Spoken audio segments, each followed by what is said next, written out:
So in this video, I'll be teaching you on how to create EVM wallet address in MetaMask. So first, you need to access your MetaMask account and access your account by entering your credentials and you will see this page. So for you to be able to create EVM wallet address, you will redirect to this page which is on the wallet section and you just have to click the icon beside the arrows which is on the right part.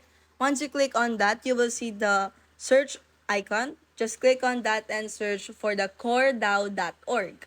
Once you click on that, you will redirect to this page and you just have to scroll it down until you reach the bottom part. So you can see the add core network right here, which is you are going to click on that. And once you click on that, you will see a pop-up message and just click on the confirm and add.